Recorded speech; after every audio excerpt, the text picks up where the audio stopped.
નમસ્કાર દર્શક મિત્રો, મહામંથનમાં આપ સૌનું સ્વાગત કરું છું. જનતાએ આખરે એનો મિજાજ બતાવવાનો શરૂ કર્યો છે. આ ચૂંટણીમાં કોંગ્રેસને ફોર્મ પાછા ખેંચવા સુધી જે મુશ્કેલીઓ પડી, કેટલાક ઉમેદવારોએ હથિયાર હેઠા મૂકી દીધા, પણ સત્તાધારી પક્ષ ભાજપની કઠણાઈ હવે વધી રહી છે. તો જૂના ચૂંટાયેલા કોર્પોરેટર કે ડેલિગેટ કે પછી આખા શાસનનો ગુસ્સો અત્યારે જનતા જે ઉમેદવારો મત માગવા જઈ રહ્યા છે એના ઉપર કાઢી રહી છે. તો નેતાઓને એવું લાગે કે એકવાર ચૂંટણી જીતી ગયા, 2.5 વર્ષ કોઈ કમિટીમાં રહેવાનો વારો પણ આવી ગયો ને આપણે મજા પણ કરી લીધી અને પબ્લિક બધું ભૂલી જાય છે. તો આજનો સમય એવો નથી. એ ઘટના ચક્ર એ બદલાઈ રહ્યું છે. લોકો સવાલ પૂછતા થયા છે. વડોદરાની વાત કરો, ક્રાંતિકારી સેનાના નામે એક માસ્કમેન ભાજપના 2 ઉમેદવારોની સામે પ્રચાર કરી રહ્યો છે. એવું કહે છે કે આ માસ્કમેન નરેન્દ્ર મોદીની વિચારધારાથી પ્રભાવિત છે, પણ સ્થાનિક 2 કોર્પોરેટરોનો એને વિરોધ છે અને એણે કરેલા એ વડોદરા શહેરમાં એ તમામ દેખાવો જેનાથી શહેરના નેતાઓની ઊંઘ એ હરામ થઈ રહી છે. તો એકબીજા પક્ષો એકબીજાનો વિરોધ કરે, એમની ટીકા કરે એ તો બરાબર છે, પણ કોઈ મુખોટું પહેરીને સરા જાહેર ગાડીઓની રેલી કાઢે અને પેમ્પલેટ ફેંકીને ઉમેદવારોની સામે જંગ છેડે, કદાચ આવું પહેલીવાર વડોદરાએ જોયું હશે, રાધર ગુજરાતે જોયું હશે. બીજો કિસ્સો, અમદાવાદના જે કેટલાક ગામો મહાનગરપાલિકામાં આવ્યા એને 20 વર્ષ થયા, પણ હજુય એમને ત્યાં ગામડાની ફિલિંગ એ જાતી નથી. લોકોને એવું લાગે કે હજી આપણે લાંભા ગામમાં જ રહીએ છીએ. આવો જ એક વિસ્તાર લાંભાનો છે, મહાનગરપાલિકામાં 2007માં ભળ્યો, પણ લોકોને એવું હંમેશા લાગે છે કે અહીંયા કોઈ ધ્યાન આપનારું નથી. જેને ચૂંટીને મોકલે એમની પાસે કોઈ વિઝન નહોતું. તો મહાનગરપાલિકાની 4 ચૂંટણીઓ ગઈ, 20 વર્ષ થઈ ગયા, પણ જનતાના પ્રશ્નનો કોઈ ઉકેલ નથી. ભાજપના 4 ઉમેદવારો અને મણિનગરના ધારાસભ્ય અમૂલ ભટ્ટનો જનતાએ ક્લાસ લઈ લીધો. પ્રાથમિક સુવિધાના સવાલો પૂછ્યા તો નેતાઓને સભા છોડીને ભાગી જવું પડ્યું. આવો જ એક વોર્ડ રામોલ અને હાથીજણનો છે, એ પણ અમદાવાદ શહેરનો એક ભાગ છે. એક વિડીયો વાયરલ થઈ રહ્યો છે અને જનતા એ નેતાઓને સવાલ પૂછી રહી છે કે તમે 5 વર્ષો સુધી આખરે ગયા હતા ક્યાં? તો ક્યાંક જનતાના સવાલોથી નેતાઓ અને ઉમેદવારોને એ અકળામણ થઈ રહી છે, ગભરામણ થઈ રહી છે. પ્રજાની વચ્ચે રહેવાની આદત નથી એવા નેતાઓ જનતાના સવાલો પછી એ ગુસ્સે થઈ જાય છે. તો નેતાઓની વિનમ્રતાની પણ આ એક કસોટી છે. 2026ની ચૂંટણી, જામનગરમાં કેટલાક લોકો ભાજપના ઉમેદવારોને રજૂઆત કરવા પહોંચ્યા. એમની સ્થાનિક પ્રશ્નોની ફરિયાદ હતી. એક યુવક વિડીયો ઉતારતો હતો, નેતાજી દાદાગીરી પર ઉતરી આવ્યા અને બોલ્યા કે હજુ ઉતારી લે, તારે જેટલા વિડીયો ઉતારવા હોય એટલા. આ વિડીયો પણ તમે અહીંયા જોઈ રહ્યા છો. લોકો સમજી ગયા કે હજુ ચૂંટાયા નથી, ત્યાં નેતાના તેવર છે. તો ચૂંટાયા પછી તો એની મુશ્કેલી એ વધારશે એવું લોકોને લાગ્યું. લોકો પણ જતા રહ્યા. ઠીક છે, ઉમેદવારને તો જવું જ પડે. તો નાગરિકોની મુશ્કેલી એ છે કે આ નેતાઓ ચૂંટણીના સમય સિવાય ઢીલા તો પડતા નથી. માત્ર આ એક એવો પ્રસંગ છે કે જનતાની સામે નેતાઓ એ હાથ જોડીને ઊભા હોય છે, અથવા તો એમને હાથ જોડવા પડે છે. ક્યારેક એવું બને કે નેતાઓને નાના લાગતા પ્રશ્નો એ નાગરિકો માટે જીવન મરણના પ્રશ્નો હોય. સંખેડાના ધારાસભ્ય એક હોલમાં મતદારોને મનાવી રહ્યા હતા, સરકારની વિવિધ યોજનાઓની વાત કરી રહ્યા હતા. એક વ્યક્તિએ કીધું કે આયુષ્માન કાર્ડ કાઢવામાં મુશ્કેલીઓ છે. ધારાસભ્ય કહી દે છે કે કાગળિયા તો આપવા પડે. તો સામે એક બીજા નાગરિક બોલે છે કે તો મત પણ એ મફતમાં તમને મળશે નહીં, તમારે અમારું કામ કરવું પડે. ધારાસભ્ય અભયસિંહ તડવી પણ રોબ બતાવવા જતા હતા, પણ જનતાએ એમને એ વખતે રસ્તો બતાવ્યો. એમને પણ હોલની બહાર નીકળી જવું પડ્યું હશે. આ બધાની વચ્ચે 2 ધારાસભ્યોને એમાંથી એક મંત્રીના વિડીયોની જબરજસ્ત ચર્ચા છે. મહિલા અને બાળ કલ્યાણ મંત્રી છોટાઉદેપુરની એક સભામાં એવું બોલે છે કે તમને કોઈ ધાક ધમકી આપશે, મતો લઈ લેશે, ચૂંટાઈ જશે, પણ રાજ્ય અને કેન્દ્રમાં અમારી સરકાર છે, એટલે એને કામ કરાવવા તો આખરે અમારી પાસે જ આવવું પડશે. બેન સમજાવવાની એક રીત હોય. તો પછી સ્થાનિક સ્વરાજની ચૂંટણી શેના માટે આપણે કરાવવી જોઈએ? જો તમારા પક્ષ સિવાયના કોઈ લોકોને ચૂંટાવાના જ ના હોય અથવા તો ચૂંટાવાનો કોઈ હક જ ના હોય અને ચૂંટીને પણ જનતાનો એ પ્રતિનિધિ જનતાના પ્રશ્નોને લઈને તમારી પાસે આવશે અને વિરોધી પક્ષનો હશે અને એનું સમાધાન નથી જ થવાનું, તો પછી રાજ્ય અને કેન્દ્રમાં જેની સરકારો હોય એને તાલુકા જિલ્લા પંચાયતોમાં સભ્યો નોમિનેટ કરવાની સત્તા આપી દો. તમે નક્કી કરો એ કોર્પોરેટર અને તમે નક્કી કરો એ મેયર. આમાં બિચારી જનતા ક્યાં વચ્ચે આવે છે? તો જનતા પાસે હાથ જોડીને નેતાઓ આવતા હતા, એ દિવસો એ ગયા છે. આ તો સીધી તુમાખી છે કે કોઈ અમારા સિવાય કોઈને જો તમે ચૂંટ્યા છે તો તમારા પ્રશ્નોનું સમાધાન થવાનું નથી. તો ચૂંટણી શું કામ યોજવી છે એ એક સૌથી મોટો પ્રશ્ન છે. અને આ કડીમાં છેલ્લા કંઈક આવા જ એક કિસ્સામાં મંત્રી મેડમ કરતા દિયોદરના ધારાસભ્ય થોડા કૂણા પડીને આ વાત લોકોને સમજાવી રહ્યા છે. કેસાજીએ એમની ધારાસભાની જનતાને એવું વચન આપ્યું હતું, તમને યાદ હશે 2022માં, કે જ્યાં સુધી તમને પાણી નહીં મળે, એટલે કે દિયોદરની જનતાને પાણી નહીં મળે ત્યાં સુધી હું જાહેરમાં પાઘડી નહીં પહેરું કે જાહેરમાં સન્માનને પણ નહીં સ્વીકારું. એક સ્થાનિક સ્વરાજની ચૂંટણી આવી તો કેસાજી પહેરેલી પાઘડી ઉતારતા પણ દેખાણા. એમણે કીધું કે અમારા વિરોધીઓને ચૂંટશો અને પછી કોઈ કામ લઈને જશો તો એવું કહેશે કે ઉપર તો અમારી સરકાર નથી. તો જેની સરકાર નથી, જેનું કોઈ સાંભળવાનું નથી, એમને વોટ તમારે આપવો છે. શું કામ? આ ધારાસભ્યએ સવાલ જનતાને કર્યો. ભાજપના ધારાસભ્ય કેસાજી ચૌહાણે પણ હાથ જોડ્યા અને પાઘડી પણ ઉતારી.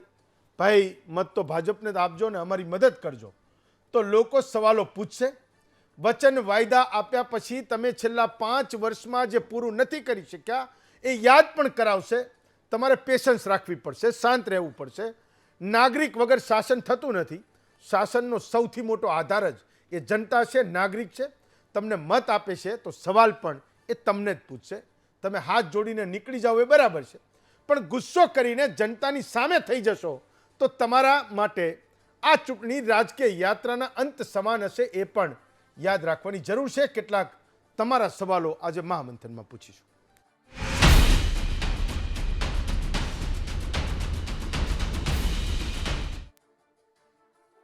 તો સૌથી પહેલા એ નેતાઓને પણ તમને સંભળાવું છું, કેટલાક દ્રશ્યો પણ તમને બતાવું છું જેની વાત હું કરી રહ્યો છું કે જનતાએ આખરે લોકોને સવાલો પૂછી રહી છે. પહેલો વિડીયો લાંભાનો છે. મેં કીધું એમ કે ગામ જેવી ફિલિંગ આવે છે.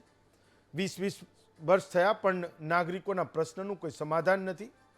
બીજો વિડીયો ભાવનગરનો છે. મેં વાત કરી કે એક માસ્કમેન વડોદરાના નેતાઓની ઊંઘ એ હરામ કરી રહ્યો છે અથવા તો એ ઊંઘ બગાડી રહ્યો છે, નેતાઓની ચિંતાને એ વધારી રહ્યો છે.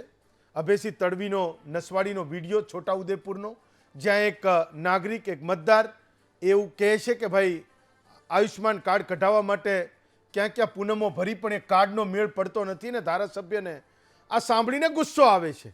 તો કેટલાક સવાલો જનતાના છે એ આજે આપણે મહામંથનમાં પૂછીશું. એ નેતાઓને પણ સાંભળો જે આ વિડીયોમાં સંભળાય છે. ક્યાંક જનતા કંઈક કરતી દેખાય છે, ક્યાંક નેતાઓ ગુસ્સો કરતા દેખાય છે.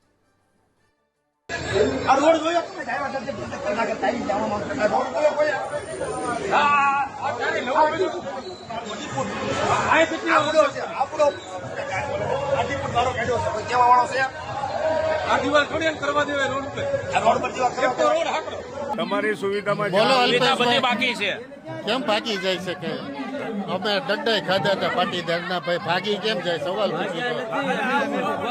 પૂછ્યું તો ભાગી જવાનું ભાઈ. સવાલ આ બધો રસ્તાનો છે. આ રસ્તા કોર્પોરેટર બનશે એટલે આવે ને, અમે અત્યારે કોર્પોરેટર આપના છે પણ બીજી બધી સત્તા તો ભાજપની છે કે નહીં? તો કેમ નથી થતું? અને મારી સિવાય આ બધાને સમસ્યા છે, આખી સોસાયટીને સમસ્યા છે. આ કામ આપણું કોર્પોરેટર હોય ને જો કોઈ કોઈનો દુશ્મન નથી ભાઈ. અમે વિડીયો ઉતારવાનું બંધ કરી એમને વાત થાય. સંતોષીની વાડીમાં મકાનમાં હટાવી દેજો. તમે રઘુભાઈ તમને ઓળખતા નથી, તમારું નામ આપ્યું. અમદુબા હોસ્પિટલ મેં માંગી હતી, એમાં તમે કેટલી વાર ડિમોલેશન કરાવ્યું મને ખબર છે, કેટલા પૈસા લીધા છે એ મારી પાસે પ્રૂફ છે. હું જાહેરમાં તમને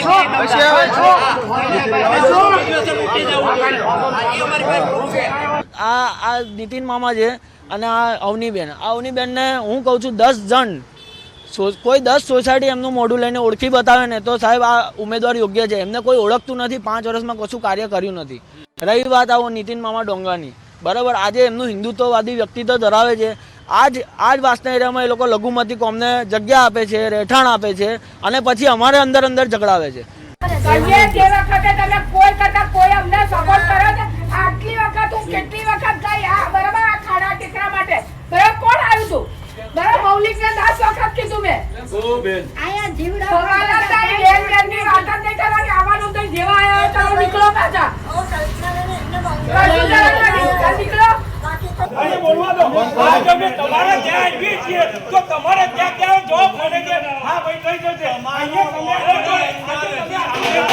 અહીંયા કેટલા જણા આવી ગયા 5 વર્ષની અંદર? ચલો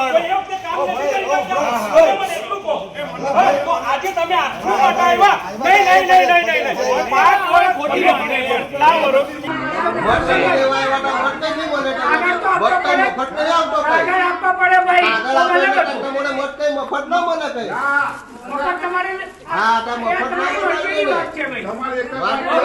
ધારાસભ્ય છે આપણે બેસી જા.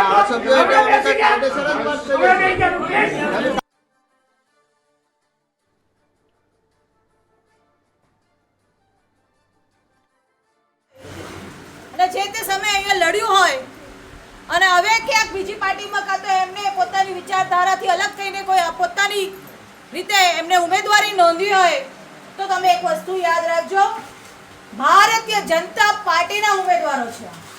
આ બેન ભારતીય જનતા પાર્ટીની ઉમેદવાર છે. આજે સરકારમાં, રાજ્યમાં સરકાર ભારતીય જનતા પાર્ટીની છે, રાષ્ટ્રમાં સરકાર કોની છે તો ભારતીય જનતા પાર્ટીની છે. તો નીચે જ્યારે જિલ્લા કક્ષાએ ભારતીય જનતા પાર્ટીની સરકાર બને છે ત્યારે જે એકબીજા સાથે મળીને કામ કરવાનું હોય છે સહેલું થઈ જતું હોય છે. કોઈ તમને ધાક ધમકી આપશે પણ એ તમારું કામ નહીં કરાવી શકે. નીચે ભારતીય જનતા પાર્ટીની સરકારને ચૂંટાયેલી પેનલ હશે, ઉપર ભારતીય જનતા પાર્ટીનો ચૂંટાયેલો ધારાસભ્ય કે સાંસદ હશે તો જ તમારું કામ થવાનું છે ભાઈ. નહીં તો આવા લોકો અમે ઘણા જોયા છે જે કોઈ બીજી પાર્ટીમાંથી કે તો અપક્ષમાંથી ચૂંટણી લડીને જીતી લે પછી બી એ કામ કરાવી શકતા નથી. એમની તાકાત નથી કે કામ કરાવી શકે. કેમ? કામ કરાવવા માટે ગાંધીનગર આવવું પડે. કેવી રીતે આવે અમારી ઓફિસમાં? આવી શકે તો તમારું કામ કેવી રીતે પૂર્ણ થવાનું છે? ચાલો, તો આજનો મુદ્દો છે નેતાઓ અને પ્રજાનો અરીસો. આપણી સાથે 5 વક્તાઓ છે. અશ્વિન બેંકર છે, ભાજપના નેતા છે. હેમાંગભાઈ રાવલ છે, મીડિયા કોઓર્ડિનેટર કોંગ્રેસના છે. નરેશભાઈ દવે છે, વરિષ્ઠ પત્રકાર છે. વિપુલભાઈ બારોટ છે, ઈસનપુરના સ્થાનિક વ્યક્તિ છે. ઈસનપુર અમદાવાદનો એક વિસ્તાર છે. અને માસ્કમેન છે વડોદરાના, એમનું નામ મને ખબર નથી તો હું અભય કુમાર કહીશ. પણ ભાઈ અભય કુમાર, સૌથી પહેલો સવાલ તો તમને છે કે આ લોકશાહીમાં તમારે જેનો વિરોધ કરવો હોય, તમારે જેને સવાલ પૂછવો હોય ને તમે પૂછી શકો છો. આ માસ્ક પહેરીને વડોદરા જેવી સંસ્કારી નગરીમાં તમારે માસ્ક પહેરીને કેમ જવું પડે છે? જે લોકોનો તમે વિરોધ કરો છો એ એક બેન છે ને એક ભાઈ છે. શું એ લોકોનો તમને કોઈ ડર છે કે તમે એની સામે વાત કરો છો ને તમારે માસ્ક પહેરવું પડે છે? તમે સીધી વાત કરી શકો, જાહેરમાં જઈ શકો, જાહેરમાં કહી શકો કે ભાઈ તમારો આ વાંક છે, આ 5 વર્ષમાં તમને અમે મત આપ્યા હતા ને અમારી અપેક્ષાએ તમે નથી ખરા ઉતરા. બોલો. ના સાહેબ, એમાં માસ્ક પહેરવાનો રીઝન એક જ છે કે જેમ આપણે મોદી સાહેબના ચહેરાને જોઈને બધા ભાજપના કમળો બહુ જ ખીલાવે છે, સમજ્યા? તો આપણે એક હવે યુવાનોએ જાગવાની જરૂર છે. હવે યુવાનોના ટ્રેન્ડ માટે મારે યુવાનોને દ્રષ્ટિએ મારે સોચવું પડે છે, કારણ કે હું છેલ્લા 10 વર્ષથી કાર્યરત છું. હવે હું કાર્યરત હોવા છતાં જો હું હવે મોઢું મારું રિલીઝ કરીને કરે તો મારો વિરોધ ક્યાંક ને ક્યાંક દેખાત નહીં. આ માસ એક એવી પ્રતિષ્ઠાનું સ્થાન ધરાવ્યું છે કે મોદી સાહેબ અલગ છે અને ભાજપ અલગ છે. સમજો તમે ભાજપને અને મોદી સાહેબને જે મત આપો છો એ વિસ્તાર, મોદી સાહેબનું કામ છે દેશ ચલાવવાનું, દેશનો વિકાસ કરવાનું, દેશને આગળ લઈ જવાનું. અને જે આપણે જે નીચે સ્થાનિક સ્વરાજનો જે અત્યારે ઉત્સવ ચાલી રહ્યો છે એમાં મેન છે કે તમારા વિસ્તારમાં જે પણ સારો નાગરિક હોય, જે પણ સારો ઉમેદવાર હોય, જે તમારી વાત સાંભળે, તમારા કામો કરે, તમને યોગ્ય જવાબ આપે, કોઈ પણ જાતનું દબાણ કરે નહીં, એવાને લાવે. ચાહે પક્ષ હોય વિપક્ષ હોય, એનાથી એક બટન દબાવવાથી આજે કોઈ મોદી સાહેબ પીએમ માંથી રાજીનામું નહીં આપી દે, નહીં આપણું રાજ્યમાંથી કોઈ બીજેપીમાં રાજીનામું આપી દે. પણ જ્યારે એરિયાને મજબૂતાઈની જરૂર હોય તો ક્યાંક ને ક્યાંક ભાજપની સેન્સ પ્રક્રિયા હોય કે ભાજપના કોઈ પણ ઉમેદવાર હોય, કોઈ પણ જ્યાં નિર્ણય લેતા હોય, એમને હવે ક્યાંક ને ક્યાંક ધ્યાન દોરાવવું પડે કે હવે બસ અમે શહેર થાકી ગયા, આવા કમળો ખીલાઈને કે જનતાને ખાલી કાદવમાં રહેવાનું વારો આવે.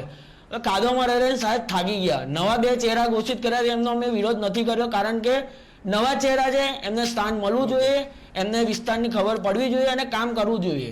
પણ જે જૂના 10 વર્ષથી જે કાર્ય કરતા હતા, જે 5 વર્ષથી કાર્ય કરતા હતા, એરિયા એમને જાણતો નથી. અને ના જાણતા હોવા છતાં જો એમને આવી ટિકિટ આપવામાં આવે છે તો હવે ક્યાંક ને ક્યાંક અમારે ભાજપની લોબીને કે મોદી સાહેબને જ હવે તો અમારે, કારણ કે અમે એમના માટે તન મન ધન ભાજપમાં રહ્યા વગર અમે લોકોએ એમની પાછળ જીતાડવા માટે ફૂલ પ્રયત્નો કરેલા છે. પણ આજે જો મોદી સાહેબ અમારા વિસ્તારમાં બધા માહોલ છે. તમારી વાતથી હું સમજો, તમારું લોજિક સમજાઈ ગયું. 8ની જિંદગી લોકોનીમાં કોઈને વિરોધ કરવાનો ગમતો નથી. આજે ઉત્સવ છે તો ફટાકડા ફોડી લો, એવું જેવું હોય છે ને, આપણે ઉત્સવ હોય ત્યારે મનાવવાનો હોય, ઉત્સવ પતી જશે ત્યારે મનાઈને કોઈ મતલબ નથી. મિસ્ટર અભય કુમાર, એક મારો સવાલ એ છે કે તમે એવું કીધું કે ભાઈ મોદી સાહેબે સારું કામ કર્યું, તમે એનાથી પ્રભાવિત છો, તો અહીંયા જે લોકો મૂક્યા એનો તમને વિરોધ છે. જે 2 લોકો જૂના મૂક્યા, એકનું નામ છે અવનીશ ટેમ્પાલા અને નીતિન ડોંગા. તો આજે 2 લોકોનો તમે વિરોધ કરો છો, લોકોને એવું લાગે કાં તો કોઈ ઓપોઝિશનમાંથી તમને કોઈ ટિપ્સ મળી હશે, અથવા તો એક નાગરિક તરીકે તમારો આ 2ની સામે કોઈ વ્યક્તિગત વિરોધ હશે. તમે માસ્ક જ્યારે પહેરી રાખ્યું છે, શું આ બંને ઉમેદવારો અથવા તો બંને નેતાઓ જે ચૂંટાઈને એકવાર ચૂંટાયા અને અત્યારે ફરી પાછા જનતાની અદાલતમાં વચ્ચે છે, એ તમને ઓળખે છે કે કેમ?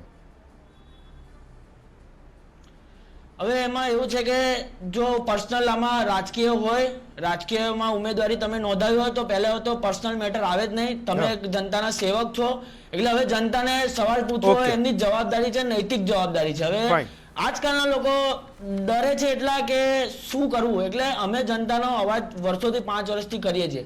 હવે એમના બેનો જ વિરોધ એટલા માટે સાહેબ કે અવનીબેન સ્ટેમવાલા 5 વર્ષથી એમની આજુબાજુની 10 સોસાયટી કે 15 સોસાયટી તમે હોદી લાવો અને જો એમને એવું કહે કે અમે આ કામ કર્યા છે, અને હું તો શું કે અભિયાન ચાલુ છે અને એમને બોલાયા છે કે તમારા કામ બતાવો. નીતિનભાઈ ડોંગા, હવે અમારે, હું તમને ના કહેવાનું કહે છે કે અમે 5 વર્ષથી અમે એટલો વિરોધ કરીએ છીએ, કોઈ પણ વસ્તુનો સાંભળતા નથી. જે તે સમયે અમારે મીડિયાને બોલાવવી પડે છે, મીડિયા એ ન્યૂઝ ચલાવે, બીજા દાડે કામ થાય. શું આ રીતનું નગર સેવક હોય આપણું? મીડિયા સંભાળશે, મીડિયા બધું ધ્યાન રાખશે આપણું. સમજો, એટલે મૂળ દબાણ આવે ને તમે કામ કરો એવું નહીં. કોઈક જનતાના પ્રશ્નો સીધી રીતે પણ તમને પહેલાં ખબર પડવા જોઈએ, લોકો ફરિયાદ કરે પહેલાં તમને એની જાણ હોવી જોઈએ. તમારો પગ પેસારો એ તમામ સોસાયટીઝ અને નાગરિકો જ્યાં રહે છે, જે તમને મત આપે છે, ત્યાં તમારો હોવો જોઈએ. આ તમારી વેલિડ વાત છે, તમારી દલીલો પણ વ્યાજબી છે. વિપુલભાઈ, તો એક મુદ્દો અમદાવાદનો એ પણ છે કે એ તમે પણ એ વિસ્તારમાંથી આવો છો, એવું કહે છે કે પૂર્વ અને પશ્ચિમ એવા 2 અમદાવાદ એક જ અમદાવાદમાં વસે છે. તમારા પણ કેટલાક પ્રશ્નો છે. હું કેટલાક તમારી બાજુના વોર્ડ ઈસનપુર, લાંભા, બધા એક જ પટ્ટાની જગ્યા છે, ત્યાં પણ એ નેતાઓને જબરજસ્ત વિરોધનો સામનો કરવો પડે છે. તો શું ત્યાં પણ એ 5 વર્ષમાં માત્ર એ ચૂંટણી છે કે જ્યારે જનતા એનો વિરોધ કરી શકે, નેતાઓને કહી શકે? એ 5 વર્ષોમાં જે ટિકિટો લેવા માટે લાઇનમાં ઊભા રહે છે, ચૂંટાવા માટે હાથ જોડીને ઘરે ઘરે આવે છે, અને ચૂંટાયા પછી એ 5 વર્ષમાં એ નાગરિકોને જવાબ નથી દેતા.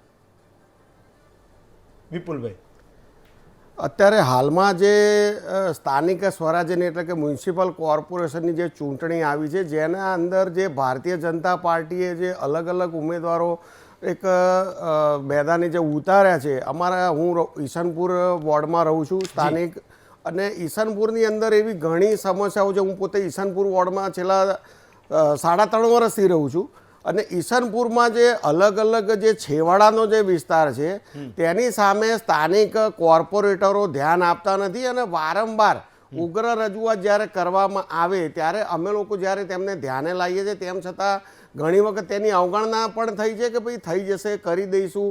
અને અત્યારે હાલમાં જે નવા ઉમેદવારો જે મેદાને ઉતર્યા છે, હમણાં થોડા દિવસ પહેલાં અમારી સોસાયટી પુષ્કર ગ્રીન જે ઈસનપુરમાં આવેલી છે ત્યાં આગળ પણ સ્થાનિક જે નવા ઉમેદવારો છે તે આવ્યા હતા અને તેમણે કીધેલું અમે જે રજૂઆત કરી તે મુજબ કે તમારા જે તે કામો છે તે અમે કરી દઈશું. અમારો મુખ્ય પ્રશ્ન પુષ્કર ગ્રીન કે જ્યાં આગળ તમે જોતા હશો, કદાચ પબ્લિકના ધ્યાને તો હશે જ અને સ્થાનિક કોર્પોરેટર ધારાસભ્યને પણ ખ્યાલ છે કે ત્યાં આગળ એટલી હદે પાણી ભરાય છે કે ત્યાં આગળ 4-વ્હીલર ગાડી પણ ડૂબી જાય છે, લઈ શકે એવી પરિસ્થિતિ જ નથી.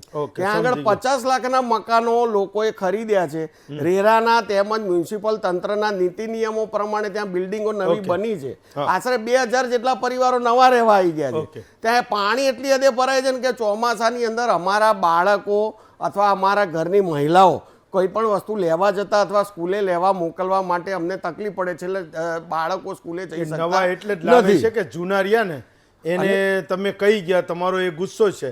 જે નવા આવશે તો જેમ પેલા ભાઈ અભયકુમાર કહેતા હતા કે 2 જૂના હતા ને 2 નવા આવ્યા, નવાનો વિરોધ નથી તો 4 નવા આપ્યા તો 4 વિરોધ એ જનતાને નથી, કારણ કે 5 વર્ષમાં એને ખૂબ રજૂઆતો કરીને થાક્યા છે. ભાઈ તમારે આ પ્રશ્નનું સમાધાન લાવવું જોઈએ. અધિકારીઓ ના માનતા હોય તો તમે ઉપર વાત કરો. પણ અમારા ત્યાં ઈસનપુર વોર્ડની અંદર જે ટીપી 53 રોડ તરીકે પ્રખ્યાત રોડ છે, જે થોડા વર્ષ પહેલા ડિક્લેર થયો હતો અને ત્યાં આગળ નીતિ નિયમો પ્રમાણે બિલ્ડિંગોને બાંધકામની વગેરે પરમિશનો તંત્રએ આપી દીધી. હવે ત્યાં આગળ ટીપી રોડની વ્યાખ્યા શું કે ભાઈ ટીપીની આસપાસ જે ખરેખર સ્થાનિક રહીશો માટે જે સગવડ હોવી જોઈએ તો ટીપીની અંદર ઘણી વસ્તુઓ આવે છે કે એક તો રોડ રસ્તા પહોળા હોવા જોઈએ પબ્લિકની અવર જવર માટે. તો તમે જોશો કે ટીપી 53 ઉપર અમારે ત્યાં ઈસનપુર વાળામાં એક કંગના સોસાયટી આવેલી છે, વિશાલનગરથી અંદર વળતા, ત્યાં આશરે 30 થી 40 જેટલી એટલી દુકાનો છે કે જેનું દબાણ એટલી હદે છે કે જે પ્રોપર અમને રસ્તો અવર જવર કરવા માટે મળતો નથી. મને એવું લાગે છે કે કેટલીક વાર આપણે છે ને 5 વર્ષમાં એકાદ વાર મારા જેવો કોઈ બોલાવે ને તો બધી ભડાસ આપણે કાઢી નાખીએ છીએ. સાહેબ એક નેતાઓને પણ આપણે જવાબદાર બનાવતા નથી. ફાઈન, હું આવું તમારી પાસે પર્ટિક્યુલર એક દુકાનની વાત કરીશ તો મારી પાસે બીજા ત્યાં સાહેબ મારી વાત સાંભળો, એટલે 28 તારીખ આવી જશે ને તો હું એ જ ચર્ચા કરતો હોઈશ. ફાઈન નરેશભાઈ, તો એક મુદ્દો એ છે કે ક્યાંક પેશન્સ નથી નેતાઓનું. વિપુલભાઈના પ્રશ્નો હશે, નાના પ્રશ્નો હશે, આખા ગુજરાતના પ્રશ્નોને હું અહીંયા એક સાથે તો નહીં લઈ શકું, પણ આ એક નાનકડું એવું ઉદાહરણ છે કે ભણેલા ગણેલા લોકો જે લોકોની સમજથી એ વોટ કરે છે, 5 વર્ષ એ કોઈના ઉપર ભરોસો કરે છે, એ લોકોને પણ જ્યારે નેતાઓને કોઈ સવાલ પૂછે તો ભડકી જાય કે ભાઈ ઉતાર વિડીયો, તું તારે જે કરવું હોય, કાં તો પછી એ ધમકી ઉપર ઉતરી આવશે ભાઈ અમારું જ છે બધું, બીજા કોઈ મત આપ્યો તારું કામ થવાનું નથી. તો ભાઈ આપ્યા પછી 5 વર્ષે તો થવું જોઈએ ને. હવે તમે એવું કહો છો કે હવે બીજા કોઈને આપ્યા કામ નહીં થાય, એટલે પેલો ડરતો જ રહે બિચારો, અને એ કાયમ એની મૂંઝવણમાં રહે કે મારે કરવાનું શું છે, મારું કામ હું કેવી રીતે કરાવું. બીજું એ છે કે ગુજરાત જેવા રાજ્યમાં, આપણા રાજ્યમાં લોકો કોઈ સોના ચાંદી કે એવી કોઈ મહોરો તો માગી નથી લેતા, જે અધર સ્ટેટમાં આપણે ઘણું બધું જોઈએ છે. લોકો શું કરે, હું તમે બોલાવીએ તો એ અહીંયા આવીને 2 હૈયા વરાળ કાઢે નેતાઓની સામે. તો 5 વર્ષમાં રજૂઆતો કર્યા પછી એનો એટલો હક તો બને છે. કદાચ મને એવું લાગે છે કે એ બધા થાક પછી, એ બધા પ્રયત્નોમાં નિષ્ફળતા પછી એ ગુસ્સો અત્યારે આ 3-4 દિવસમાં આપણને દેખાય છે. હેમંતભાઈ, મેં આપના મહામંથનમાં જ અગાઉ એ વાતનો ઉલ્લેખ કર્યો હતો કે ભાઈ એન્ટી ઇન્કમ્બન્સી છે. હું તો માત્ર સૌરાષ્ટ્રમાં છે એવું કહેતો હતો, પણ અત્યારે જે મતદારોનો મિજાજ આપણને જે જોવા મળી રહ્યો છે કેમેરામાં, અને આપે પણ જે સ્ક્રીન પર દર્શાવ્યો છે, એ જોતાં એવું લાગે છે કે મતદારોનો મિજાજ કંઈક અલગ છે. અને એ મિજાજનો પરિચય હવે નેતાઓને થવા માંડ્યો છે. એટલા માટે થવા માંડ્યો છે કે મત માગવા માટે નેતાઓ હવે મતદારો સુધી પહોંચ્યા છે. અત્યાર સુધી આ જ મતદારો એ અરજ કરતા હતા.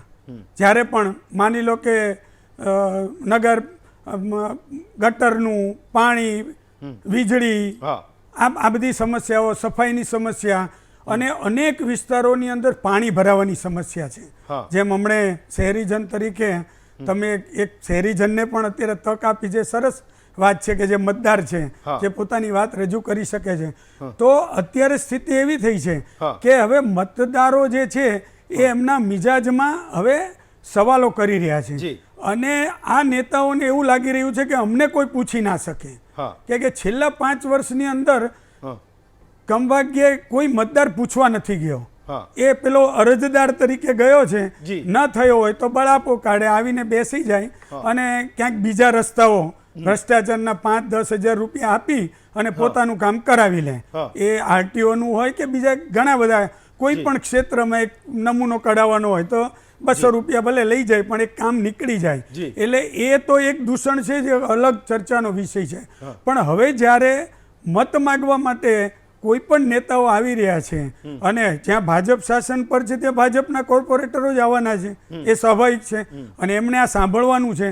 તો પહેલી વાર એવું બન્યું છે કે એમણે આ સાંભળવાની વાત આવી છે.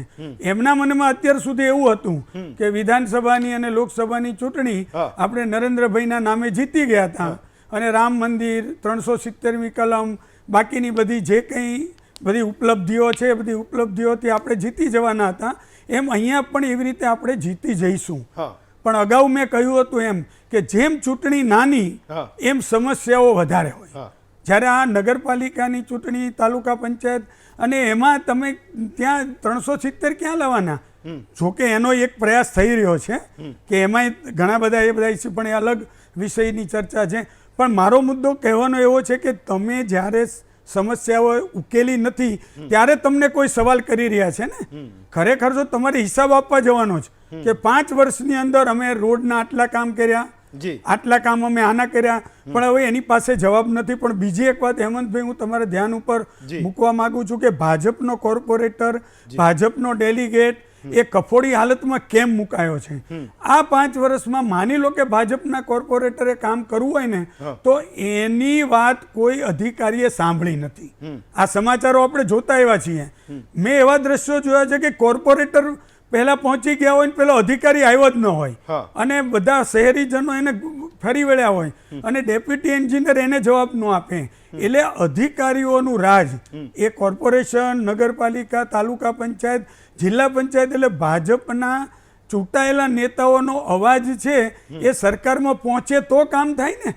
એકાદ બેને કોઈ વ્યક્તિગત જુદી વાત છે પણ ભાજપના ધારાસભ્યની રજૂઆત છે, કોર્પોરેટરની રજૂઆત છે અને કામ થઈ ગયું હોય ને એવી બહુ ઓછી છે. એટલે 2 અકળામણ છે. એક તો કરી ન શક્યા પણ એ કોર્પોરેટર એવું તો કહી શકવાનો નથી કે ભાઈ મેં કહ્યું તું એન્જિનિયરને કે ભાઈ આ કામ કરવું જોઈએ, 2 ટાઈમ પાણી આવવું જોઈએ, આ ન થવું જોઈએ, ફૂટપાથ કેમ તોડી નાખી, આ બ્રિજ અહીંયાથી ન નીકળવો જોઈએ. એ પણ સમસ્યાઓ છે જ. આપણે પાંજરાપોળ પાસેની જે વાત કરીએ તો ઘણી સોસાયટીના રોડ કપાતના પ્રશ્નો છે. તો મને એવું લાગે છે કે ભાજપના કોર્પોરેટરે આ સાંભળવું જ પડશે કે પ્રજા, મતદારો છે એનો મિજાજ હવે છે એ સંભળાવવાનો તો છે જ. પરિણામ ઉપર કેટલો અસર કરશે એ પછીની વાત છે. પણ અત્યારે મોકો આવ્યો છે તો સંભળાવી દો. અને મીડિયામાં આ વાત બહાર આવે છે કે અત્યારે સોશિયલ મીડિયા છે, અત્યારે તો ચારે બાજુ કેમેરા છે, કોઈ નેતા બચી શકે એમ સ્થિતિ નથી. એ તમે જે આ દ્રશ્યો બતાવ્યા એના બધી ખબર પડે છે. હેમંતભાઈ, તો તમને એવું લાગતું હશે કે આ બધું બેઠા બેઠા માસ્કમેન જેવા લોકો કે વિપુલભાઈ જેવા લોકો કે આ જે કંઈ વિડીયોમાં, કેમેરામાં દેખાય છે એ જ લોકો એમ કે તમારા માટે માહોલ બનાવી રહ્યા છે અથવા તો કોંગ્રેસ માટે પૂરતું છે અથવા તો વિપક્ષ માટે એ વાતની પૂરતું છે કે ભાઈ જેટલા પણ લોકો એ સત્તાધારી પક્ષના લોકો મેદાનમાં જાય છે, જે લોકો ચૂંટણીના રણ મેદાનમાં જાય છે, જનતા જેને સામેથી સવાલ પૂછી રહી છે, અમારે કોઈ પ્રચાર કરવાની જરૂર નથી, અમારે કોઈ લોકોના પ્રશ્નો એ સત્તાધારી લોકોને પૂછવાની જરૂર નથી. હેમંતભાઈ, પહેલાં તો આ વિષય બહુ ગંભીર છે. ગંભીર એટલા માટે છે કે ચૂંટાયેલા જનસેવકો ઉપર જે પ્રમાણે પ્રજાનો આક્રોશ છે, તમે જેમ કીધું એમ આજુબાજુની પેનલના જેટલા પણ મિત્રો અહીંયા બેઠેલા છે એ જનતા છે અને જન આક્રોશ છે. અને અમે આ જન આક્રોશને એક વિપક્ષ તરીકે પહેલેથી ભાંપી ગયા હતા. હું તમને વાત કરું કે અમારી રેલીનું નામ શું હતું? જે અમે જન આક્રોશ રેલી. સમગ્ર ગુજરાતમાં 5000 કિલોમીટરની જ્યારે રેલી કરી, યાત્રા કરી, એ યાત્રામાં અમારા પ્રદેશ પ્રમુખ અમિતભાઈ ચાવડાના નેતૃત્વમાં યાત્રામાં હું પણ ગયો. જ્યાં જ્યાં જતા હતા ત્યાં ત્યાં ખુલ્લે સામે આવીને આ આક્રોશ જે અત્યારે આપણે જોઈ રહ્યા છે એ આક્રોશ ત્યાં વ્યક્ત થતો હતો. અમે પ્રયત્ન કર્યા પક્ષની સંગઠનની અને અમારી આર્થિક મજબૂરી હોવા છતાં અમે લોકો સુધી પહોંચવાનો બીજી રીતે પ્રયત્ન કર્યો. અમે કોંગ્રેસ આપને દ્વાર કાર્યક્રમ કર્યો, લોકોના ઘેર ઘેર ગયા અને એમની જોડેથી મુદ્દાઓ સમજ્યા. આ મુદ્દાઓ સમજ્યા એમાં અમને બે વાત મૂળ બહાર આવી. આપણે બધાને ખબર, નગર એટલે નળ, ગટર અને પાણી. અત્યારે જે ભાઈઓએ સમસ્યા કીધી, હું દોહરાવતો નથી કે 1 ઇંચ વરસાદમાં 1 ફૂટ પાણી ભરાઈ જાય છે. આ બધી જગ્યાએ સમસ્યા છે અને આનો જવાબ ભારતીય જનતા પાર્ટી પ્રમાણે એમ જ હતો કે આ આમ છે ને તેમ છે. આપણે આ બધી વાતને અત્યારે એટલા માટે નથી કરવી કે મુખ્ય મુદ્દા ઉપર આપણે રહેવું છે કે જનતાનો જે આક્રોશ છે. ધારો કે આ નીતિનભાઈ ડોંગાને જે બે જે વિરુદ્ધમાં આ ભાઈ માસ્કમેન જે છે એ એમની વાત કરી રહ્યા છે, તો એમની જોડે સબળ મુદ્દાઓ છે. પહેલા તો તમે એમને પૂછો કે એ એક જ બેનનો વિરોધ કરતા હતા, પણ પછી એવું થયું કે આ નીતિનભાઈએ પાછા એમને ફોન કરીને બીજી રીતે પ્રેરિત કર્યા અને પછી એમને ખબર પડી કે ના, આ ભાઈ પણ છે અને એમને અલગ રીતે ધાકધમકીની ભાષામાં એમની જોડે વાત કરવામાં આવી આ માસ્કમેન સાથે. મેં સોશિયલ મીડિયામાં જોયું છે, એ પુષ્ટિ કરી શકે છે. તો એમણે વિરોધ ચાલુ કર્યો. એ વિરોધ જે છે એ જનતાના મનનો વિરોધ છે.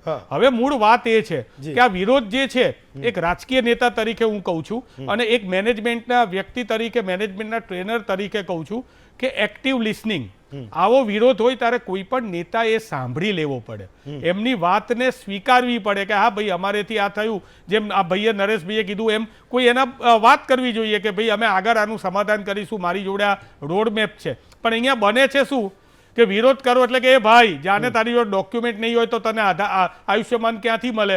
એ ભાઈ, તારે વિડીયો ઉતારવો હોય તો ઉતારજે, તારેથી થાય એ કરી લેજે. આ નીતિનભાઈ ડોંગા જેવા અમને ફોન કરીને કે, એટલે આ જે વાત છે, હું તમને કહું, 1 તારીખે ચૂંટણી જાહેર થઈ, 2 તારીખથી ભારતીય જનતા પાર્ટીનું સંગઠન જે છે એ કામે લાગી ગયું. ઢોલ નગારા લઈને બોડક જેવા વિસ્તારમાં ગયા. પહેલી જ વાર એમને ત્યાંના સ્થાનિક નાગરિકોએ રસ્તા નીચે બતાવ્યા, વિડીયોમાં બતાવ્યા, એમને પાછું જવું પડ્યું. નેશનલ સમાચાર બન્યા. વાત એ છે કે આ જનતાનો આક્રોશ જે છે એ, હું તો કહું છું, આજે મારે મારા પક્ષની મત આપવાની અપીલ જ નથી કરવી. હું તો એમ કહું છું કે તમારે પાણીની સમસ્યામાંથી, વરસાદી પાણીની સમસ્યામાંથી છુટકારો મેળવવો હોય તો ખાલી મત આપજો. 26મી તારીખે બહુ ગરમી છે. હું તો એમ કહું છું કે આ તમારો આક્રોશ જે દબાયેલો છે, એ આક્રોશને તમારે આક્રોશને પરિણામમાં લાવવા માટે થઈને હું એક નેતા તરીકે, કોંગ્રેસ પક્ષના એક પ્રવક્તા તરીકે અપીલ કરું છું કે તમે મત આપજો. તમારો મત એળે ના જવા દેતા, કારણ કે અત્યારે એ પ્રયત્ન થઈ રહ્યા છે કે ઓછામાં ઓછું મતદાન કઈ રીતે થાય, એના આ પ્રયત્નો અત્યારે ચાલી રહ્યા છે. હેમંતભાઈ, બીજી વાત, આ જે બધું છે ને એમાં પ્રજાના સેવકો જે છે એ કરે શું? હાટકેશ્વરનો બ્રિજ ખોખરાની અંદર, હવે એ બ્રિજ જ તમે આખો મોન્યુમેન્ટ બનાવી દીધો ભ્રષ્ટાચારનો. પહેલા વારંવાર કોંગ્રેસે વિરોધ કર્યો અને કીધું કે આ બ્રિજ બોગસ છે, આ બ્રિજ નથી બરોબર. ત્યારે અહીંયા જ આ જ પ્રજાના સેવકો અહીંયા તમારી જ ચેનલમાં આવીને, જે કમિટીના ચેરમેન હતા પેલા દેસાઈભાઈને, એમ બોલતા હતા ના, બ્રિજ બરોબર છે, કોઈ તકલીફ નથી, કોઈ ભ્રષ્ટાચાર નથી થયો. છેલ્લે જ્યારે કકડ ભૂસ થવાનું આવ્યું ત્યારે સ્વીકારવો પડ્યો અને બ્રિજ તોડવો પડ્યો. તો રૂપિયા તો જનતાના બગડે છે ને. એટલે આવા ભ્રષ્ટાચાર જે છે ને, આ લોકોને આક્રોશિત થઈ રહ્યા છે. પણ એની અંદર મૂળ કારણ જે છે, આ બધું કામ કેમ ના થાય? અરે, આપણે કોટ વિસ્તારમાં અત્યારે જઈએ છીએ, એક છેલ્લી વાત, કોટ વિસ્તારમાં અત્યારે જઈએ છીએ, સરદાર વલ્લભભાઈ પટેલ મેયર હતા એ વખતથી ત્યાંના રસ્તાઓ બનેલા છે, સહેજ પણ પાણી નથી ભરાતું. ગાંધીનગરની અંદર મુખ્યમંત્રી શ્રીનો આવાસ છે, મંત્રીશ્રીઓ રહે છે, ત્યાં એક પણ પાણી નથી ભરાતું અને રોડ ચકાચક, કોઈ દિવસ ખાડા ના પડે. અને અહીંયા કોઈ પણ વિસ્તારમાં, અને છેલ્લી વાત, પૂર્વ ને પશ્ચિમ જે છે ને, એમાં પૂર્વ જોડે હંમેશા એવા પ્રકારનો વ્યવહાર થયેલો છે. એનું ઉદાહરણ માત્ર રિવરફ્રન્ટ જુઓ, પાલડી વાળો રિવરફ્રન્ટ જુઓ અને તમે પેલી બાજુ બીજો ફૂલ બજાર વાળો રિવરફ્રન્ટ જુઓ. એ બંનેનું રિવરફ્રન્ટ જોતા જ લાગશે. એટલે જનતા જે છે ને, એ આ બધો આક્રોશ ભેગો થયો છે. આજે કોઈ પણ પ્રકારના મુદ્દા હોય, આજે ભારતીય જનતા પાર્ટીની પ્રેસ કોન્ફરન્સ હતી, એની અંદર એવું બોલી ગયા ભારતીય જનતા પાર્ટી. પહેલા તો બેનને પ્રશ્ન પૂછ્યો કે જનતા આક્રોશિત છે, તો બેને એવું કહી દીધું, દર્શના બેને, કે ના, આવો કોઈ મુદ્દો જ નથી. પણ આ માઇક લઈને પ્રેરકભાઈ એવું બોલી ગયા, ભારતીય જનતા પક્ષના અમદાવાદ શહેરના પ્રમુખ, ગમે તે હોય, જનતા તો અમને જ જીતાડવાની છે. જો તમને જનતાને તમે કંઈ ના ગણતા હોય અને જનતાને જીતાડવાની જ છે એમ નક્કી કરતા હોય, તો લોકોની વચ્ચે શું કામ જાઓ છો? અમે જઈ રહ્યા છીએ હેમંતભાઈ, અમે જઈ રહ્યા છીએ. બાપુનગરમાં હમણાં મારા જયમંત શર્મા અને બીજા બધાની રેલી હતી, વિધાનસભા કરતા મોટી રેલી થઈ. અને અંદરના સમાચાર આપું, જે ભાઈએ હમણાં વાત કરી નરેશભાઈએ, આજની પરિસ્થિતિ એવી છે કે ભારતીય જનતા પાર્ટીના પ્રદેશ પ્રમુખ એ જિલ્લાઓની સીટોમાં એમને જવું પડે છે પ્રચાર કરવા માટે થઈને, અને નરેન્દ્રભાઈ મોદી અને અમિતભાઈ શાહને વિનવણી કરી રહ્યા છે ભારતીય જનતા પાર્ટીના લોકો કે તમે આવો અને આમાંથી મને ઉગારો. પણ આ જન આક્રોશ છે, એ આક્રોશ એ 26મી તારીખે જનતા પોતે દર્શાવવા માટે નક્કી કરી લીધું છે. અશ્વિનભાઈ, એક તો સૌથી મોટો મુદ્દો એ છે કે જો વિકાસના નામે આ ઇલેક્શન લડાતું હોય ને, એ જનતાની સામે તમે બીજા કોઈ મુદ્દાને લઈને ના જવાના હોય તો ગલીએ ગલીએ, મોહલ્લે મોહલ્લે જનતાએ એ પ્રશ્નો તમને કેમ પૂછી રહી છે કે આ કામ એ કેમ ન થયું. આ કોઈ 1000-2000 કરોડના બ્રિજ બનાવવાનો મુદ્દો નથી, ના તો એવા કોઈ બહુ મોટા તળાવોના બ્યુટિફિકેશનના મામલા નથી. એ લોકોના નાના નાના પ્રશ્નો છે, જનતાના નાના નાના પ્રશ્નો છે, જે એને ચૂંટીને એ લોકોને જેને મોકલ્યા એના ઉપર ભરોસો કરીને મોકલ્યા, એ નાના નાના પ્રશ્નોનું સમાધાન કરવાનું છે. મેં કીધું એમ કે ના તો એના માટે 100, 200, 500, 1000 કરોડના બજેટની જરૂર છે. એક વાત કે કોર્પોરેટર માને નહીં, નગરસેવક માને નહીં, ડેલિગેટને એ મુદ્દાની ખબર ના હોય. અને બીજો સવાલ કે એ નેતાઓ જે જનતાની વચ્ચે જાય છે, સત્તા એ હંમેશા વિનમ્રતાનું પ્રતીક છે. એ લોકો તમને જેટલી વાર ચૂંટીને મોકલે, જેટલી નાનીથી માંડીને મોટી ચૂંટણીમાં તમને મત આપીને મોકલે, તો હંમેશા એક ભાવ જનતાના મનમાં એ છે કે તમારી વિનમ્રતા વધતી જશે. કોઈ વિડીયો ઉતારે, તમે એવું કહો ઉતાર લે, ભાઈ એણે તો કપડાં પહેરેલા છે, સામેના માણસે પહેરેલા છે, એની સામે ગિન્નાવાની શું જરૂર છે? એવું શું કહેવાની જરૂર છે કે તારે ઉતાર લે, જેટલા ઉતારો હોય એટલા. બીજું, તમે જાહેરમાં તમે એવું કહી દો કે ભાઈ તમે કોઈ પણને ચૂંટો, એ ભલે ધાક ધમકીથી તમારા મત લઈ લે, તમે એને ચૂંટી દો, પણ એને કામ તો અમારી પાસે જ કરાવવા આવવાનું છે ને. સ્થાનિક સ્વરાજની સંસ્થાઓનો એક બેઝિક જે એનો મોટિવ છે, જે એનો હેતુ છે, જે એનો લક્ષ્ય છે, હું લક્ષ્ય કરતાં હું એને આત્મા છે એ કહું છું, તો એ સાવ નાના નાના લોકોના હાથમાં એ સત્તા આવે એનો છે. તમે એવું કહી દો કે રાજ્યમાં કેન્દ્રમાં અમારી સરકાર છે, તો નીચે તમે ચૂંટીને શું કરશો? કારણ કે તમે ચૂંટશો તો અમારે જ નિર્ણય કરવાનો છે. તો નેતાઓની વિનમ્રતા જાય છે ક્યાં? એ તમામ પ્રશિક્ષણ વર્ગો, તમારી તમામ જ્યાં જઈને તમે એ ભણાવો છો એને શિસ્તના પાઠ, એ આખરે જાય છે કે જનતા સાથે આ ભાષામાં ચૂંટણીમાં નેતાઓ કેમ વાત કરે છે? હેમંતભાઈ, આજે જે વિષયથી આપણે ડિબેટ કરી રહ્યા છે એમાં હું એવું સ્પષ્ટપણે માનું છું કે ગુજરાતની અંદર લોકશાહીની પરિપક્વતાનું આ દર્શન છે. હું ચૂંટણી લડ્યો ને ત્યારે પણ લોકો રજૂઆત કરતા હતા, આપણે સાંભળતા હતા, મારી સાથે હતા, એ લોકો નોટ કરતા હતા. આજે પણ અનેક વિસ્તારોમાં એની સમસ્યા માટે જે ઉમેદવારો આવે છે ભારતીય જનતા પાર્ટીના, એને રજૂઆત કરે છે. ક્યાંક ને ક્યાંક એના ટોનમાં કોઈ ફેરફાર હોય, કદાચ કોઈ નેતાના ટોનમાં ફેરફાર હોય, પણ મૂળ મુદ્દો આ છે કે ભારતીય જનતા પાર્ટી ઉપર ભરોસો છે, કામ માટેની અપેક્ષા છે, અને એટલા માટે રજૂઆત કરે છે. અને આક્રોશમાં પરિવર્તિત કરી શકાય નહીં. બીજું, આવા અનેક મુદ્દા પણ છે કે જ્યાં સારા કાર્યો થયા છે અને સારા કાર્યોને બિરદાવવામાં આવે છે, પરંતુ જ્યાં કામ બાકી રહી ગયા છે, ક્યાંક નાના મોટા પ્રશ્નો છે, ક્યાંક વ્યક્તિગત વાંધા છે, ક્યાંક કોંગ્રેસની જન આક્રોશ રેલી પણ મેનેજ કરે છે, એવા દાખલા છે. આજે જ એની પર FIR થઈ છે. એટલા માટે બોલું છું કે પ્રજાને ભ્રમિત પણ કરે છે. આવા બધા સમીકરણમાં આવા વિષયો મીડિયાના ધ્યાનમાં આવે છે, મીડિયા દ્વારા પ્રદર્શિત થાય છે. મેં કહ્યું એમ અગાઉ પણ સ્થાનિક સ્વરાજ્યની ચૂંટણીઓમાં આવા પ્રસંગો બન્યા છે, એટલે આજે જ બન્યા છે એવી ઘટના નથી. કદાચ ક્વોન્ટમમાં વધ્યા હશે, એટલે પહેલા 10 બન્યા હશે, તમે 100 બનતા. ના, એ ધ્યાનમાં નહોતું આવતું, અથવા કારણ કે સ્થાનિક સ્વરાજની ચૂંટણીમાં ઉમેદવારો પણ બધાના પરિચિત હોય છે, અને તેમ છતાંય એક વિષય ચોક્કસ છે કે વ્યક્તિગત કામો અને માસના કામો એમાં ફરક છે.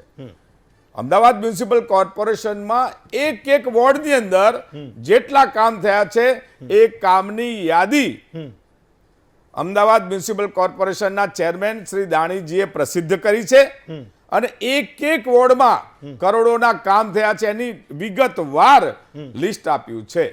એનો એટલે પ્રોગ્રેસ રિપોર્ટ જનતાને આપ્યો છે.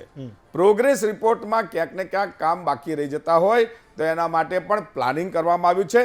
લાંભાની વાત કરીએ, લાંભા પાછળથી જોડાયું. લાંભા આમ તો દસકોઈનું અને એક અલગ નાનકડું ગામ હતું. આજે લાંભામાં પણ સુવિધાઓ શરૂ થઈ ગઈ છે. ત્યાં મંદિરનું પહેલા લાંભાનું મંદિર જુઓ, આજનું મંદિર જુઓ. સ્પેસિફિક તમે જવાબ આપશો તો તમે પણ થાકી જશો. હું ઓવરઓલ વાત કરવા માંગુ છું કે ટીપી સ્કીમ પડ્યા પછી આપણે વિકાસને આગળ વધારતા હોય છે ને એમાં ડિમોલિશ એને આપણે જે દબાણો પણ હટાવવાના હોય છે એના કારણે પણ ક્યાંક મુશ્કેલી. રોડ રસ્તાની બહુ વાત થઈ ગઈ.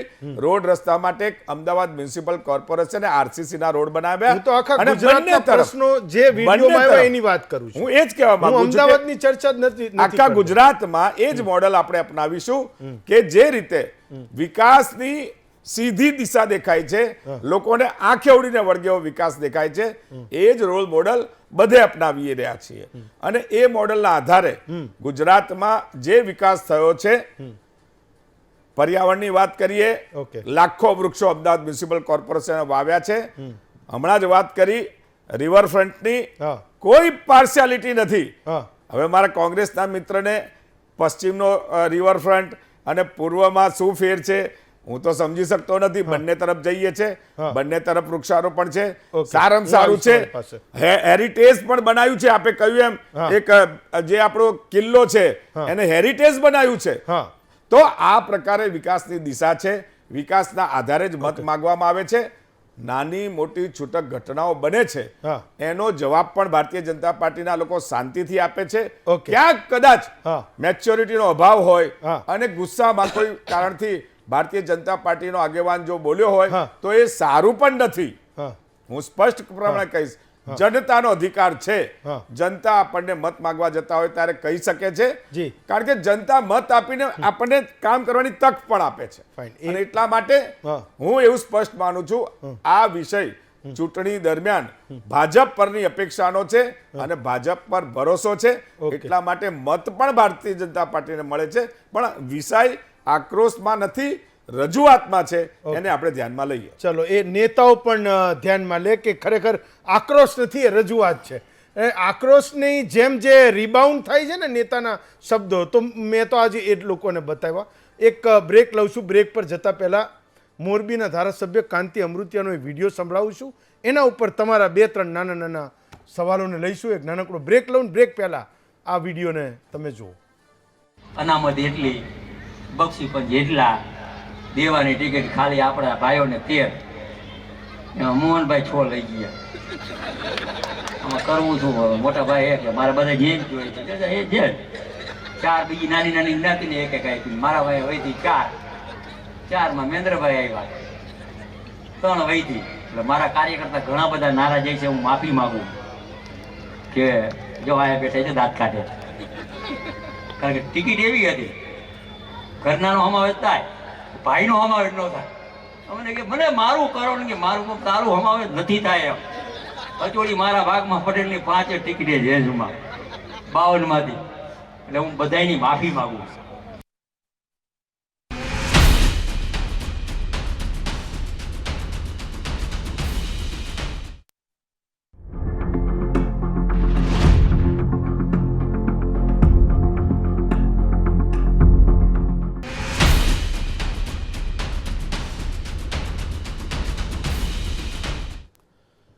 બ્રેક પછી સ્વાગત કરું છું આપનું મહામંથનમાં. બ્રેક પર જતાં પહેલાં મેં એક ધારાસભ્યનો વિડીયો તમને સંભળાવ્યો હતો. કાંતિ અમૃતિયા છે, મોરબીના ધારાસભ્ય છે. તો દવે સાહેબ, એક સવાલ એ હતો કે આ એટલો બધો ભેળિયારો પડી ગયો છે કે કોણ કોનો વિરોધ કરે છે એ જ નહીં ખબર પડતી હોય. ઓકે, કે ક્યાંક જનતા પૂછે છે, ક્યાંક ભાજપને ભાજપના લોકો પૂછે છે, ક્યાંક હેમાંગભાઈ જેવા જે અશ્વિનભાઈએ કીધું કે આ લોકો તૈયાર કરીને મોકલે છે, તો ક્યાંક હેમાંગભાઈ જેવા લોકોની કોંગ્રેસની ક્યાંક એમાં કંઈક એમનો પણ કોઈક રોલ હશે.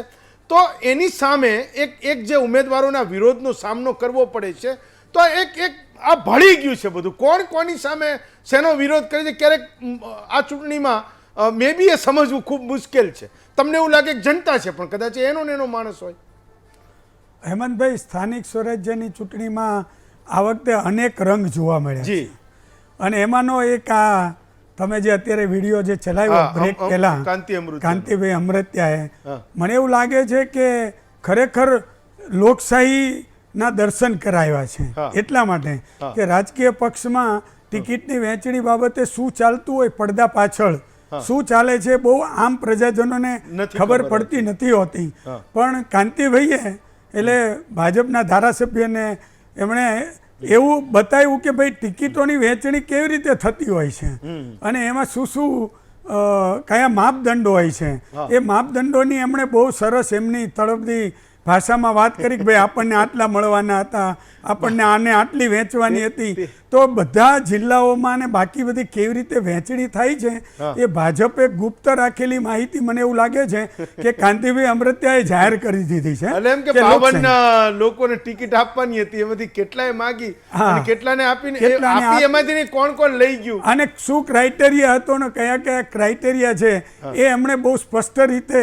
એટલે મને એવું લાગે છે કે પેલી ભાજપની આંતરિક લોકશાહીના દર્શન એમણે કરાવ્યા, બાકીનાને તો કંઈ ખબર નથી. એટલે એને કારણે બધાને એમને તો એવું કરવું પડ્યું હશે કેમ કે એમના ટેકેદારોના રોષને ઠારવા માટે એમને આ કહેવું પડ્યું એ પણ મોટી વાત છે.